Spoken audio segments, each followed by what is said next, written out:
Imagine waking up one morning and everything is completely silent. There's no hum from the fridge, no buzzing from your phone, no traffic sounds outside. At first, it feels peaceful. But then you check your phone, black screen. You flip a light switch, nothing. You try your car, it won't even turn over. Confused, you step outside and it's like the world hit pause. No power, no internet, no cell signal, not even a whisper on the radio. This isn't just a blackout. You've just lived through an EMP, an electromagnetic pulse, and life as you know it has changed. Most people wouldn't know what hit them, but a few would because there are things that still work after an EMP, and having them could be the difference between chaos and survival. In this video, we're breaking down 10 items that will still work after an EMP blackout and why you need to have them. An EMP isn't science fiction, it's real. It could come from a high-altitude nuclear detonation or even something natural like a massive solar flare, the kind NASA has warned about. One sudden burst of energy and every unprotected electronic device around you is fried. You won't be calling 911. You won't be Googling anything. Your phone, your heat, your car, your entire digital world, gone. And here's what should concern you. The US government knows this. FEMA, DHS, even Congress, they've all held hearings and released reports. But despite the warnings, our grid is still vulnerable and most Americans are unprepared. Welcome to Prep Pantry. If this is your first time here, subscribe and turn on notifications. And if you find this helpful, give it a like. Now let's dive into the 10 items that will still work when everything else goes dark. Number 1, manual hand tools. You don't need a power drill when the grid goes down. What you need is a hammer, a wrench, a handsaw, and the knowledge to use them. When society resets after an EMP, your manual toolset becomes extremely valuable. According to a 2024 survey, over 60% of US adults under 45 say they've never used a manual saw or wrench. FEMA's 2023 report stressed that basic repair skills are disappearing in urban areas. We're not just digitally dependent, we're losing practical skills. It's 3 days after the blackout. No plumbers, no online tutorials, a pipe bursts in your basement and water's flooding in. What do you do? If you had to patch a roof or split firewood, could you? In a grid down situation, the person with basic hand tools becomes extremely useful. We rely too much on batteries and buttons, but when everything electronic fails, it's the simple manual tools that keep you functioning. Number 2, devices stored in a Faraday cage. An EMP doesn't just knock out the power grid, it destroys everything with a circuit board. Your phone, your generator, even your car, gone in milliseconds. But you can protect certain items with something as simple as a metal trash can. It's called a Faraday cage, and it works by blocking the electromagnetic surge. FEMA and the Department of Homeland Security mention it as a viable protection method. You don't need expensive gear. A galvanized steel bin, some cardboard, aluminum tape to seal the lid, that's it. Do you have a way to communicate if the grid goes down? A walkie-talkie, a crank radio, maybe a small solar charger? The 2008 US EMP Commission report stated that an EMP attack could cause cascading failures of critical infrastructure. Without communication, you're completely in the dark. Old cookie tins, ammo boxes, even filing cabinets can be converted into protective cages. How many of your survival essentials are protected from an EMP right now? When that pulse hits, what you've stored beforehand could be your only lifeline. Number 3, bicycles or simple e-bikes. After an EMP strike, 90% of vehicles on US roads could stop working. That's according to the 2008 EMP Commission report. Modern cars have over 50 microchips. When those fry, your expensive vehicle becomes useless. So what still works? Your bicycle. No circuits, no battery, no software. Just chain, pedals, and effort. Say your kid is stranded across town. Phones are down, no transportation, no fuel. Do you have any way to reach them? In a citywide collapse, roads get clogged, people panic, but you can ride past the traffic, past the chaos. According to the US Census Bureau, only 12% of Americans use a bike regularly, and even fewer have one ready for emergencies. Is your bike in working shape? Do you have spare tires and tools? Some simple e-bikes with no smart features could survive if stored properly, especially those with off-grid charging options. Number 4, wood-burning stove or fire pit. If the power grid goes down, you lose more than lights. You lose heat and the ability to cook. You lose the ability to boil water. But with a wood-burning stove or a basic fire pit, you maintain control. No gas, no electricity needed. You've still got hot meals and warmth. Over 40% of U.S. homes rely on electricity as their primary heat source, according to the Energy Information Administration. That means nearly half the country would be in serious trouble after an EMP or major outage. Imagine it's January with wind chills below zero. Your neighbor's generator is dead, but you're warm around a fire because you planned ahead. FEMA warns that extreme cold after a disaster can be just as deadly as the event itself. Hypothermia can set in under 50 degrees, especially in children or the elderly. What's your plan when it's 30 degrees and the power isn't coming back? Wood is everywhere. Branches, fallen trees, cut logs. A fire pit isn't just for camping anymore. It's survival. Number 5, crank or battery-powered radio. When the power grid fails, one thing becomes more valuable than food or fuel: information. In a true blackout, you won't know what happened or what's coming next. No phones, no internet. Cell towers have backup power for only 8 to 24 hours, according to the FCC. After that, they're dead, and you're completely cut off. But a crank radio still works. No plugs, no Wi-Fi, just a handle you turn and a lifeline to information. FEMA and NOAA recommend having an emergency weather radio that can pick up NOAA all hazards alerts, which cover storms, chemical spills, nuclear incidents, and EMP attacks. What if 30 miles away, a nuclear plant issued an evacuation order? Without a radio, you don't hear it. During Hurricane Ian in 2022, entire communities lost power after cell towers failed. Local radio stations provided vital information: road closures, food distribution, rescue operations. Imagine an EMP, a nationwide blackout. No phones, no text, no alerts. All you have is that crank radio. Many modern models also have solar backup, flashlights, even USB ports. Only 13% of Americans say they're very prepared for a disaster, according to a 2023 Pew Research study. That means 87% are unprepared to receive critical information when it matters most. Number 6, candles, oil lamps, and lanterns. What's the first thing people reach for when the power goes out? The flashlight, then their phone. But when the batteries die and the phone's just a cold brick, what do you have left? Light is more than convenience. It's psychological security. It tells your brain you're safe, you're in control. After Hurricane Katrina, reports came in of neighborhoods where residents huddled around candles just to feel normal. Not to read or cook, just to exist in something other than darkness. Imagine a national EMP blackout, weeks, maybe months without power. FEMA's 2024 report warned that a widespread grid-down event could leave millions in darkness, especially in rural areas where restoring infrastructure takes longer. According to the U.S. Energy Information Administration, the average American household experiences only about 6 hours of power outage per year. Most Americans have never spent more than a single night in total blackout. We're not prepared for extended darkness. When everything else fails, no tech, no batteries, no solar, a simple oil lamp or wax candle still works. It's EMP-proof, storm-proof, power grid-proof. No circuit boards, just wick, flame, and light. It's the second night after the EMP.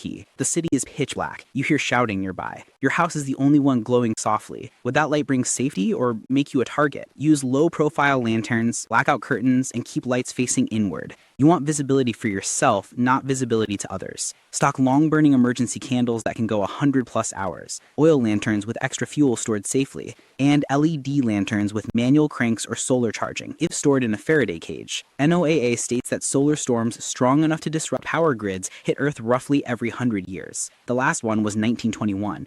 We're overdue, and the grid is more fragile than ever. Number 7, mechanical water pump or gravity filter. You can survive 3 weeks without food, but only 3 days without water. Picture this. It's day 4 after an EMP event. The tops are dry, water stations are offline, filtration plants are down, and neighbors are walking around with empty jugs looking desperate. After the 2003 blackout in the Northeast, over 50 million people lost power, and in dozens of towns, municipal water systems failed within hours. According to the EPA, over 90% of U.S. water treatment systems rely on electric pumps. If an EMP hits, they're done. Gravity-fed water filters like the Berkey or LifeStraw family work without electricity or pressure systems. Just pour and wait. They remove 99.99% of bacteria, viruses, even heavy metals.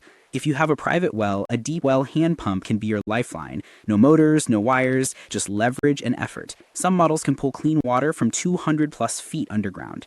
Many Americans live on wells and have no way to access water if the power cuts out. In a long-term grid-down event, rivers and lakes become everyone's backup, but so do dead animals, sewage runoff, and chemical leaks. If you're not filtering that water, you're risking serious illness. During the 2021 Texas freeze, hospitals reported spikes in waterborne illness just days after tap service failed. Store at least 1 gallon of water per person per day for 2 weeks. Get a gravity-fed filter. If you're on a well, install a non-electric hand pump. Stash water purification tablets or iodine drops as backups. They're inexpensive and last for years. Number 8. Mechanical locks and safes. It's the 7th night of a total blackout. No power, no police, no help coming. Around 2 a.m., you hear something outside. Footsteps. Soft, slow, deliberate. Someone's testing your front door. You reach for your safe to grab your firearm or flashlight, but when you press the keypad, nothing happens. The screen is dead. No beep, no unlock, just silence. Your electronic safe has become a 200-pound paperweight. We buy smart locks, fingerprint safes, keypad vaults, but in an EMP scenario, they fail. According to CISA, unshielded electronic devices, including locking mechanisms, are vulnerable to electromagnetic surges. That digital lock is only as good as the power it depends on. After Hurricane Maria devastated Puerto Rico in 2017, crime increased significantly. Looting was widespread, homes were broken into, supplies were stolen.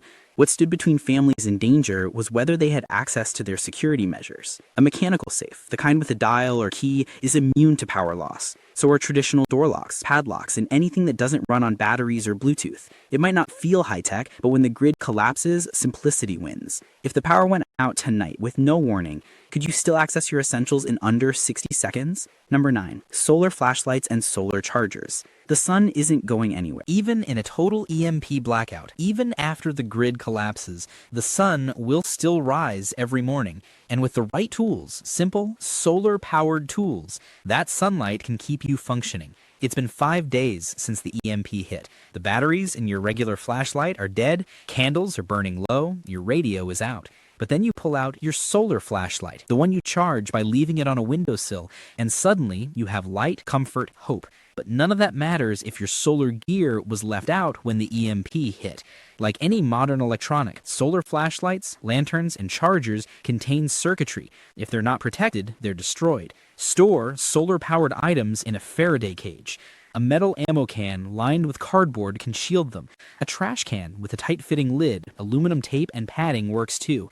Having power, even a little, gives you options. Maybe you can power a small radio to catch emergency broadcasts. Maybe you can top off a rechargeable lantern or power bank. Some solar chargers can even power walkie-talkies or small devices. The National Renewable Energy Laboratory reported in 2024 that solar devices are becoming more efficient, with some pocket-sized panels able to charge a phone or flashlight in just a few hours of sunlight, but only if you're prepared in advance. This kind of power doesn't make you invincible, it makes you visible. If you're the only home glowing in a pitch-black neighborhood, that could attract attention from desperate people. Always think security first. Use blackout curtains. Keep lights pointed inward. Don't advertise what you have. Number 10. Non-electric vehicles, older cars, dirt bikes, and similar options. You wake up the morning after the blackout. No signal, no power, and the silence outside is unsettling. You load up your gear, your food, your family, and head to the driveway. You turn the key in your vehicle, and nothing, not even a click. Your modern SUV, your electric car, even that backup generator, all fried, useless. Why? Because they all rely on sensitive electronics, and an EMP doesn't care how new or expensive your equipment is. According to the EMP Commission, most vehicles built after the early 1980s are vulnerable to electromagnetic pulse disruption because of their integrated circuit boards. Your car, truck, or brand new vehicle is likely dead if it wasn't protected. But vehicles built before 1980, those with simple mechanical systems, no onboard computers, have a much better chance of surviving. That old pickup truck or dirt bike from the 70s just became extremely valuable. In a true EMP situation, transportation is crucial. No working cars means roads become impassable. Gas stations don't work, supply chains break, hospitals become unreachable. You may need to move quickly, evacuate, or get from one safe location to another. In the 2021 Colonial Pipeline attack, gas shortages caused panic across the Southeast, and that was without an EMP. Imagine nationwide panic with no working vehicles. FEMA has repeatedly warned that transportation disruption after a large-scale grid failure could lead to massive delays in medical response, food distribution, and public safety. A bicycle is good. A gas-powered scooter with no electronic ignition is better. But an old diesel truck with no electronic components is ideal. And if you're really thinking ahead, you have spare ignition parts stored in a Faraday cage. In a post-EMP world, the most valuable engine won't be the one with Bluetooth and Wi-Fi. It'll be the one that starts when you turn a key, even if it's old and basic. If you had to leave right now with no warning, could you actually go anywhere? Or would you be stuck, surrounded by dead vehicles? Now that we've covered all 10 items, let me ask you, if an EMP hit tonight with no warning, would you be okay? Really think about it. Would your family have light when the sun goes down? Could you cook dinner, get clean water, secure your home? Could you leave town if needed? Most people wouldn't last 3 days, not because they're incapable, but because they never thought it would happen. That's what makes EMPs so dangerous. They don't give you time. There's no countdown, no storm to track, no alert. One pulse, 1 second, and everything changes. But you're here. You're thinking ahead. That puts you ahead of most people. Preparation isn't panic, it's peace of mind. It's not just about stockpiling. It's about thinking smarter, learning which tools will keep working when everything else fails, and getting them in place now. Start simple. Get one of the items we talked about. Just one. Maybe a water filter, maybe a solar flashlight or a wrench set. Then build from there. Small steps add up quickly, and before you know it, you have a real plan. Because when that day comes, and it's not if, it's when, it won't be the strongest who survive. It'll be the calm, the ready, the prepared. Let me know in the comments what you already have from this list. What would you add? If this video gave you even one useful idea, share it with someone. Hit that like button if you found this helpful, and subscribe to Prep Pantry so you don't miss important information. Stay safe, stay prepared, and I'll see you in the next one.